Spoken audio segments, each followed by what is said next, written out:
Di bawah pemerintahan Donald Trump, Amerika Serikat menarik diri dari keanggotaan Organisasi Kesehatan Dunia Perserikatan Bangsa-Bangsa atau WHO. Sebenarnya apa alasan dibalik keluarnya AS dari WHO dan apa untung ruginya bagi global setelah AS cabut dari WHO? Dalam pernyataannya, Gedung Putih menyampaikan alasan keluarnya AS dari keanggotaan WHO. Salah satunya karena WHO tak mampu menunjukkan sikap independen dari pengaruh politik tak pantas negara-negara anggotanya. Selain itu, WHO meminta pembayaran yang amat memberatkan bagi Amerika Serikat. Jumlah ini dinilai tidak proporsional dengan jumlah yang diberikan negara lain. AS membandingkan dengan Cina. AS menyebut Cina dengan populasi 1,4 miliar atau 300% dari populasi Amerika Serikat memberikan kontribusi hampir 90% lebih sedikit dari AS kepada WHO.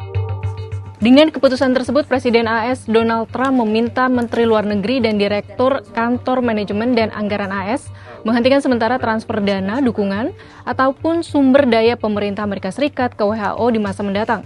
Sumber daya manusia terkait pemerintah AS yang saat ini bekerja dengan WHO juga diminta untuk kembali. Nah kalau sudah begini, apa WHO akan masih berdaya tanpa AS? Kita lihat datanya ya. Bersumber dari WHO, ternyata Amerika Serikat menjadi pendonor terbesar pada 2022-2023, yaitu sekitar 1.284 juta dolar AS. Setelah Amerika Serikat, ada Jerman 824 juta dolar AS, dan Yayasan Bill dan Melinda Gates sebesar 830 juta dolar AS. Tak hanya masalah dukungan dana, cabutnya AS dari WHO diprediksi akan berdampak pada banyak hal. Direktur Pasca Sarjana Universitas Yarsi yang juga pernah menjabat sebagai Direktur Penyakit Menular WHO Asia Tenggara, Chandra Yoga Aditama menyebut, implementasi dan eksekusi keputusan itu perlu ditunggu lebih dahulu. Sebab jika peraturan sebelumnya tidak berubah, proses untuk keluar dari keanggotaan WHO bisa memakan waktu hingga 1 tahun.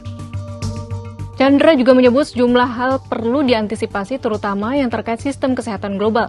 Jumlah penduduk Amerika Serikat yang besar tentu akan berdampak pada kesehatan global dengan mobilitas yang cukup tinggi ke berbagai negara di dunia. Selain itu, menurut Chandra, kapasitas Amerika Serikat di bidang kesehatan dengan pusat kajian kesehatan global seperti Center of Disease Control and Prevention atau CDC dan National Institute of Health atau NIH bisa berpengaruh pada sistem kesehatan global. Hal itu juga terkait kapasitas sumber daya manusia yang saat ini aktif bekerja bagi WHO yang jumlahnya banyak.